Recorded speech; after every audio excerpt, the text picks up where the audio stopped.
ملخص كتاب حياة الذاكرين، تأليف عمرو خالد، بصوت حسام المناصير.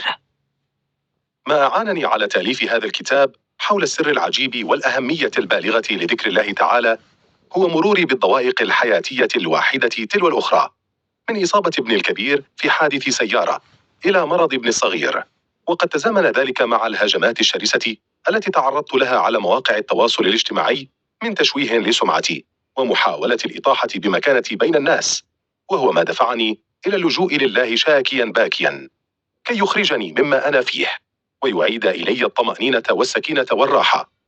وبين طيات هذا الكتاب ستجد السر وراء عدم شعورك بلذة الحياة وحلاوتها، ولا بالراحة والطمأنينة على الرغم من تأديتك مختلف العبادات للتقرب من الخالق، ومنها ذكر الله تعالى. لذا دعنا نغص في معرفة ذلك السر، ونتعرف النفع والخير العائد على المسلم من ذكر الله تعالى من النواحي النفسية والروحانية، والأجر والثواب الآتي منه، وما هي أهم الأذكار والأدعية التي يجب أن يتخذها المسلم موردا يوميا له ليدفع بها البلاء عنه ويقترب من خالقه. الفصل الأول. تتألف عبادة الذكر من تناغم أركان رئيسية ثلاثة، هي اللسان والعقل والقلب.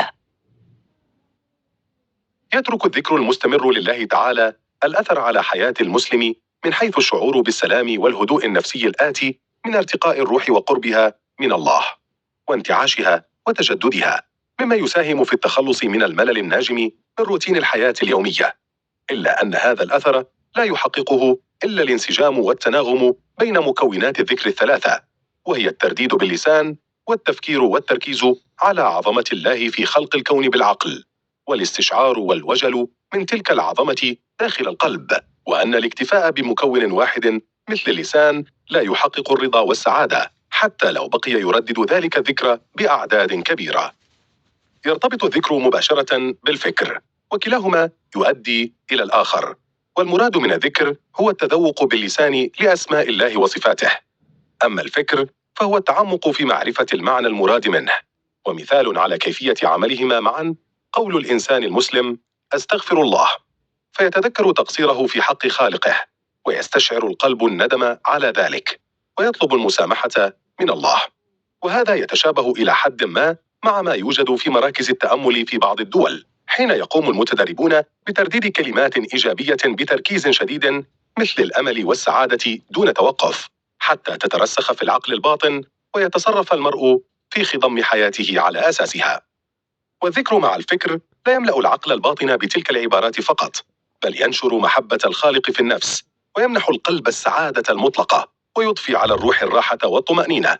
وحتى يتحرك الفكر مع الذكر في دواخل المرء، يجب عليه ألا يهتم بتكثير الذكر لعدد معين، فهذا ينافي معنى الإحسان، وعليه أن يختار المكان المناسب، خصوصا إذا كان الذكر بين أحضان الطبيعة الخلابة المليئة بالأشجار الكثيفة والزهور الجميلة حيث الهدوء، ففي كل ركن من أركانها شيء يذكره بعظمة الخالق، وذلك يعود بالنفع النفسي والروحاني على المرء. الفصل الثاني. تنفع عبادة الذكر الإنسان في الجانبين الروحاني والنفسي، بشرط عدم السعي لتحقيق منفعة دنيوية.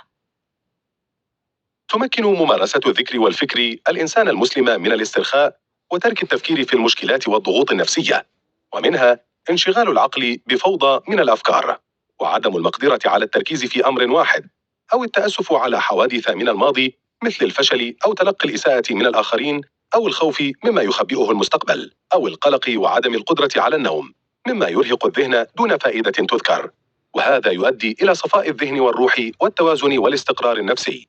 ولعبادة الذكر بالتفكر الفضل في الوصول إلى الخشوع، والذي يعيش به المرء اللحظة الحالية مع الله، فلا يتألم لما مضى، بل يأخذ العبرة والعظة منه فقط، ويضع الخطط للمستقبل متوكلا على الله دون خوف من الفشل والمتاعب المحتملة. كما تمكن الشخص من السيطرة على انفعاله وغضبه، فيزيد وعيه بحجم الموقف، وتمنحه طاقة إيمانية تمكنه من تحمل ما يتعرض له من مصائب الحياة.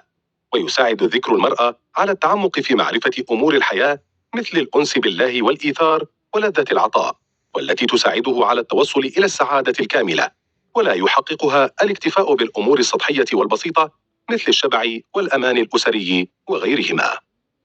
ولا بد من امتلاك المرء للصبر والجلد في ممارسة عبادة الذكر، ويجب أن يكون المقصد والنية منها هو إرضاء الله تعالى واكتساب محبته والتقرب منه، وليس تحقيق منفعة دنيوية، إذ هناك من خصص برنامجا للذكر للتقرب من الله، فكتب كل ذنب فعله طوال حياته مهما كان صغيرا أو كبيرا، وكان يستغفر الله كل يوم 100 مرة عليه حتى تهدأ نفسه ويشعر بالطمأنينة، وتحقق له ذلك، ولكنه في الوقت ذاته أكرمه الله بوظيفة كان يحلم بها، ومع الأيام استغل برنامج الذكر لكي يرتقي بوظائف أخرى، فلم يعد يشعر بالراحة والطمأنينة التي كان يشعر بها في البداية، كما أن للذكر أجرا وثوابا تم ذكره في الذكر الحكيم وأحاديث النبي الكريم.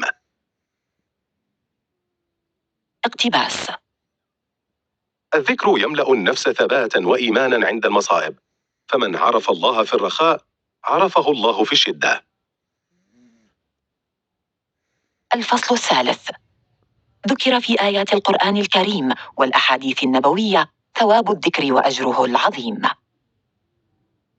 لقد وردت عبادة الذكر في القرآن الكريم حوالي 268 مرة، مما يدل على الأثر العظيم لهذه العبادة ودورها الكبير في إصلاح حال المسلم وتحصيل النفع والخير الوفير له.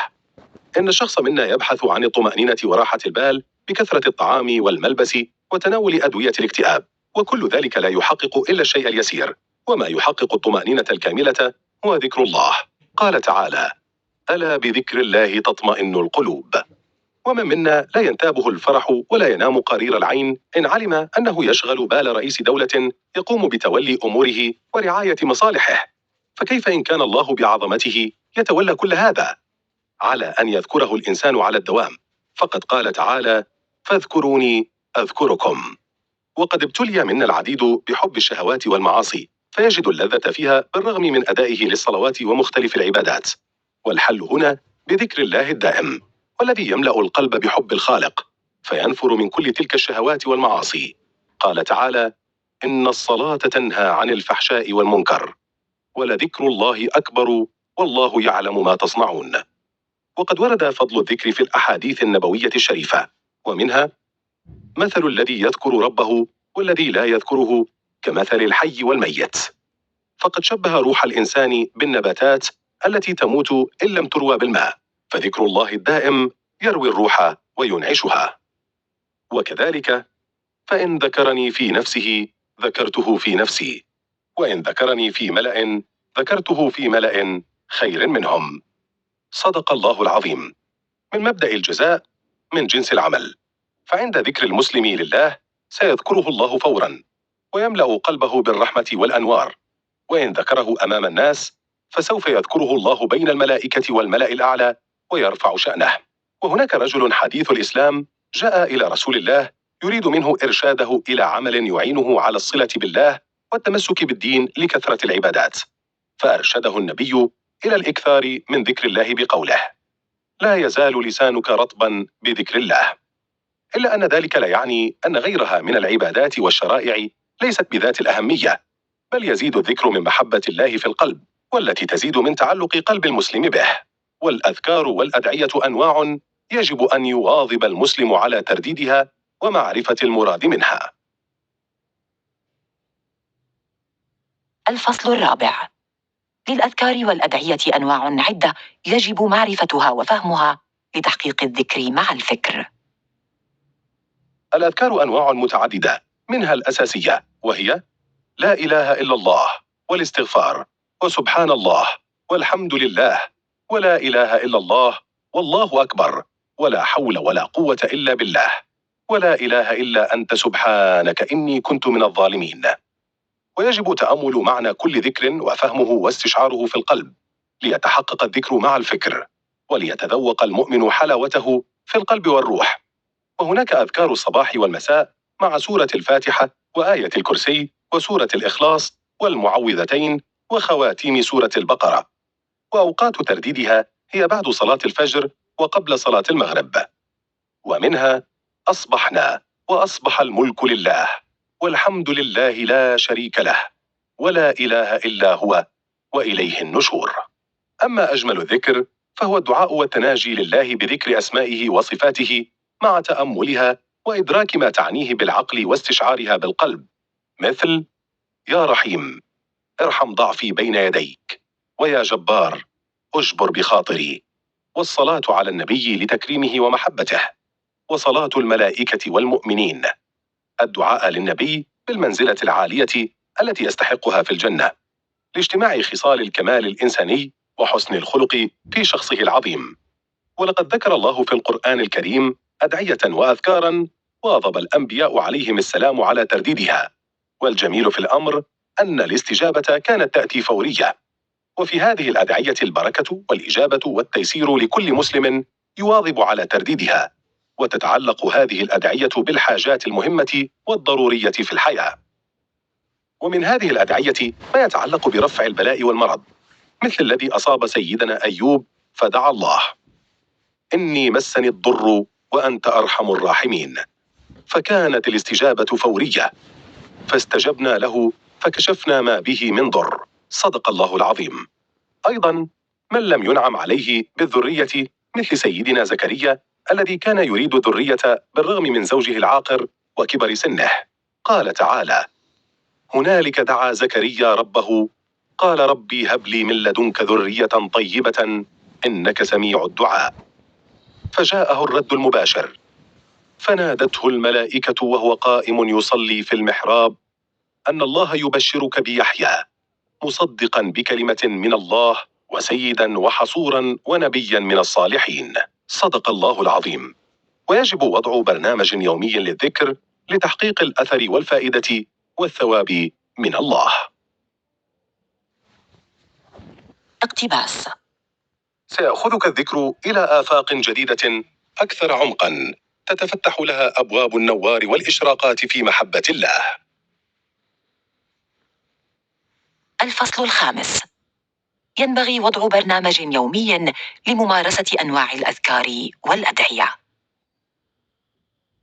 قبل البدء بالخطة العملية للذكر يجب إيقاف كل أنواع التشتيت أثناء الذكر، خاصة الهاتف، وتفريغ الوقت للذكر بعيدا عن الضغوطات اليومية والتفكير العميق، أي التأمل مع التركيز في منحنى تصاعدي نحو الذروة، ثم الهبوط لمعاودة الصعود من جديد، وذلك لاستحالة الإبقاء على التركيز العالي لمدة طويلة، وإعطاء الوقت الكافي للبرنامج من ثلث ساعة إلى نصف ساعة، ويمكن تقسيمه خلال اليوم مرة صباحا وأخرى مساء.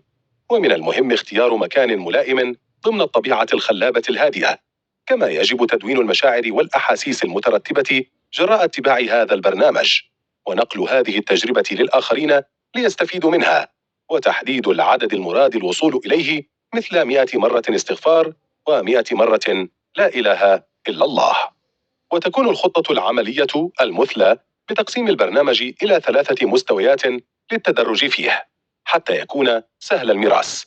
ففي اليوم الأول نبدأ بالمستوى الأول لمدة 15 دقيقة يذكر فيها كل أنواع الأذكار 100 مرة، ليصبح عددها 850 مرة، وإلحاق أذكار الصباح والمساء بها.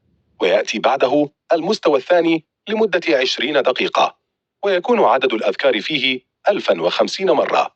ويأتي المستوى الأخير لمدة نصف ساعة، ويكون عدد الأذكار فيه 1300 مرة. فقرة بارزة من الكتاب. العالم يبحث الآن عن بدائل روحانية تخفف معاناته من المادية الطاغية التي يعيش فيها، والتوجه العالمي منصب الآن على الروحانيات القادمة من منطقة آسيا، مثل البوذية والهندوسية وغيرها من الفلسفات الشرقية، وتطبيقاتها من تأمل ويوغا، من أجل الوصول إلى تغذية الروح. ولكن الدين الإسلامي لديه من عمق التجربة الروحانية من خلال الذكر والفكر، مما قد يحقق الاحتياجات الروحانية العالمية أكثر من غيره. الخاتمة. إن عبادة ذكر الله لها عدة أنواع، وكلها تملأ القلب والفكر بالراحة النفسية والطمأنينة والروحانيات النابعة من التقرب للخالق ونيل محبته إن لم تكن غايتها منفعة شخصية.